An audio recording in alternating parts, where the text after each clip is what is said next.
This is definitely a moment where it's a scientific revolution that we can bring in. It exhibits the scientific revolution. We've had the space revolution, we've had our strengths in atomic energy, and this is truly the science, the biotechnology, that revolution which has come out to the public. We can surely call it our vaccine moment of the year or the vaccine yarn or whatever you may want to call it. But this is not just now limited to vaccines. This is the science and technology strength. So this is our Vigyan moment for this country. So you're saying it is like our vaccine yarn, protecting India and protecting the world. Absolutely. And this is totally a yarn, vaccine yarn, because it's going all over the world. And that's really what we feel is our strength. And we are so very proud of that.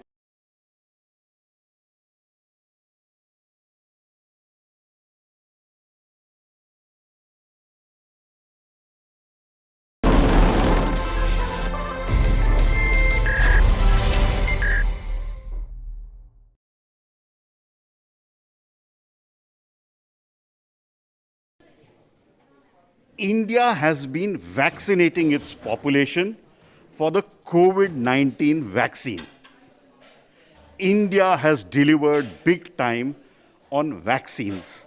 I have with me the lady of the moment, Dr. Renu Swarup, Secretary, Department of Biotechnology, and the department which gave India, along with several other departments in partnership, the vaccine against the novel coronavirus. Dr. Renu, you've just had your vaccine. How are you feeling? Did you have any side effects? Thank you, Pallav. I've had my second dose of vaccine today, and it's been a wonderful experience.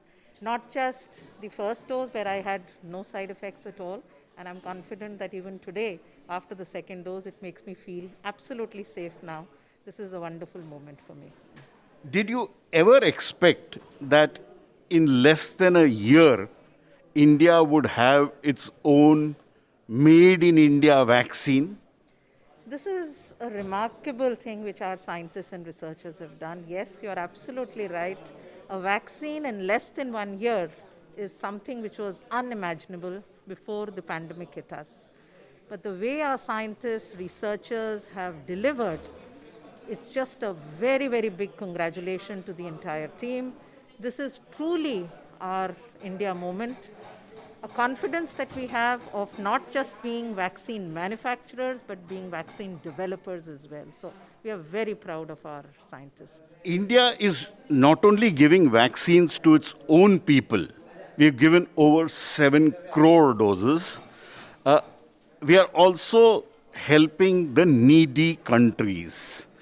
As Secretary Department of Biotechnology, what do you feel about that? This is a very wonderful feeling. This is totally in line with what our Honorable Prime Minister had said, that India would vaccinate not just India but the globe. And these are exactly the principles that are being followed. The Vaccine Maitri initiative, which India has taken forward, of providing to so many countries, being the largest provider of vaccine even under the COVAX, I think this is a very satisfying feeling that we are not only just vaccinating our population, but the global population. And that is the level of confidence that we now have, that India will be able to do that on a much larger scale. Now, would you compare this to some other important moment in India's or world history? Because many are calling this in different categories. This is definitely a moment where it's a scientific revolution that we can bring in. It exhibits the scientific revolution. We've had the space revolution, we've had our strengths in atomic energy, and this is truly the science, the biotechnology, that revolution which has come out to the public. We can surely call it our vaccine moment of the year or the vaccine yarn or whatever you may want to call it. But this is not just now limited to vaccines. This is the science and technology strength. So this is our Vigyan moment for this country.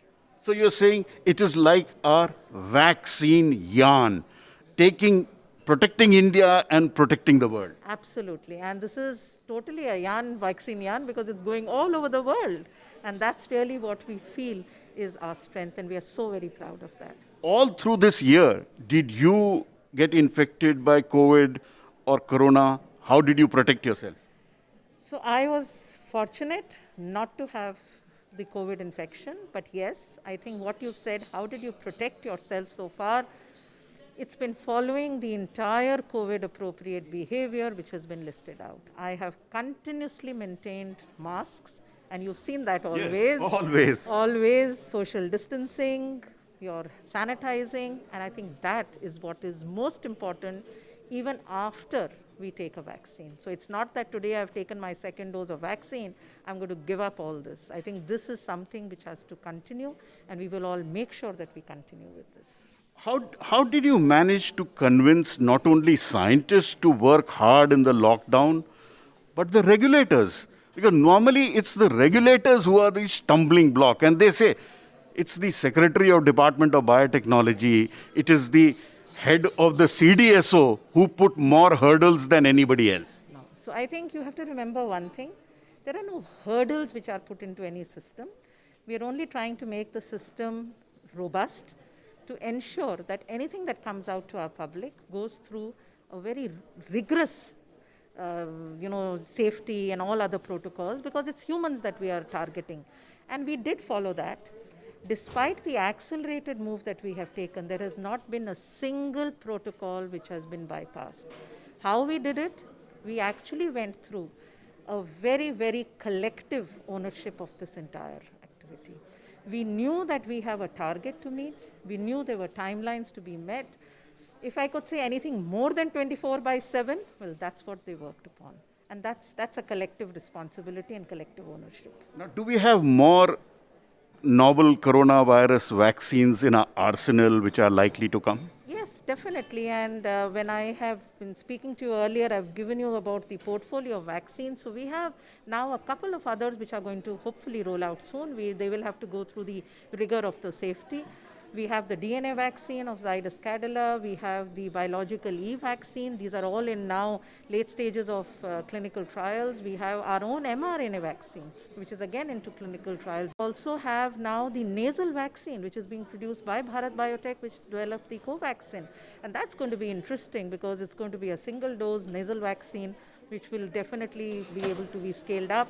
We have our partnership with the Russian vaccine, the Sputnik, which will again being done within the country, manufactured here, and a couple of others which are in late stages of preclinical trials. So in the next couple of months or weeks rather, we'll see more vaccines rolling out. You're satisfied with everything that has happened in this 1 year? Very satisfied, very proud of our scientists, but as I always say, this is not the end. Our journey has just begun. So none of our scientists or researchers can get complacent on what they're doing. The speed has to continue, the same rigor has to continue, and probably higher levels of energy have to continue to be able to deliver. The expectations are so many now. It's going to go beyond COVID. Our expectations for vaccine development have increased for other vaccines. We need so many other vaccines now, and we are going to keep that momentum up. We've created a very robust ecosystem for it. Any message for youngsters? The message for youngsters is, you work hard, you see the results. How proud they must be feeling of the hard work they've put in. They can see it, and it's not just the product which has come out. You can see that you've been able to protect not just our nation, but the globe as well. So that's your message. Work hard, harder, and harder. So that was Dr. Renu Swarup, Secretary of the Department of Biotechnology, who said the novel corona vaccine and the whole initiative around it is India's vaccine yarn. What a proud moment for India, Indians, in saving India and saving the world. In New Delhi, at the All India Institute of Medical Sciences, Pallav Bagla.